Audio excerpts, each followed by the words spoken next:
మచిలీపట్నంలో ఇళ్ల కూల్చివేతల వ్యవహారంలో పోలీసులు పేర్ని నాని మధ్య మాటల తూటాలు పేలుతున్నాయి. పేర్ని నాని వ్యాఖ్యలను పోలీస్ అధికారుల సంఘం ఖండిస్తే పోలీసుల తీరును మాజీ మంత్రి తప్పుపట్టారు.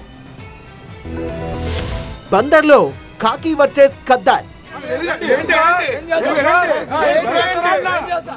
ఇలా పేర్ని కిట్టు పోలీసుల మధ్య మొదలైన గొడవ పేర్ని నాని ఎంట్రీ తర్వాత మరింత హీట్ పెంచింది. పోలీసులతో పేర్ని కిట్టు గొడవ, పోలీసులపై పేర్ని నాని వ్యాఖ్యలపై చిలకలపూడి పిఎస్ లో కేసు నమోదైంది.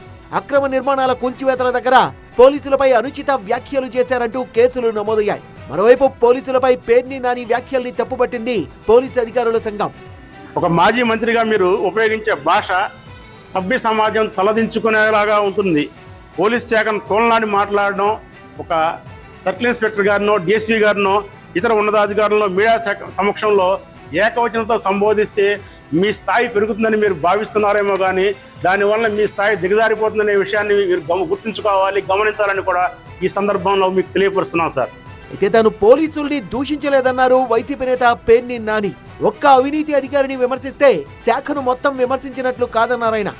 కాకి యూనిఫామ్ మాటున పాపాలు చేస్తున్నా, తప్పులు చేస్తున్నా, అధికారిక పార్టీకి లోబడి వేధింపులు చేస్తున్నా ఏమీ అనకూడదు.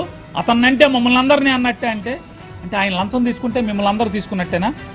ఎవరైతే తప్పు చేస్తున్నారో తప్పు చేస్తున్న వాళ్ళని ప్రశ్నిస్తున్నాం. తనకు విషయ పరిజ్ఞానం లేదని కొంతమంది పోలీసులు అంటున్నారంటూ వారిపై సెటైర్లు వేసిన పేర్ని నాని, దేవుడా నాకు పరిజ్ఞానం లేదు, లాటరీ కొట్టి రాజకీయాల్లో ఎదిగానంటూ వ్యంగ్యంగా మాట్లాడారు. సంస్కారం లేకుండా సభ్య సమాజం సిగ్గుతో తలదించుకునేలాగా, నిజంగా దేవుడా ఏంటయ్యా నన్ను ఇలా తయారు చేశావు. జైపాల్ గారు తలదించుకుంటున్నాడు, బాధపడుతున్నాడే. 4000 మంది అధికారుల్లో 3000 మంది నిజాయితీ కలిగిన అధికారులు ఉన్నారన్నారు పేర్ని నాని.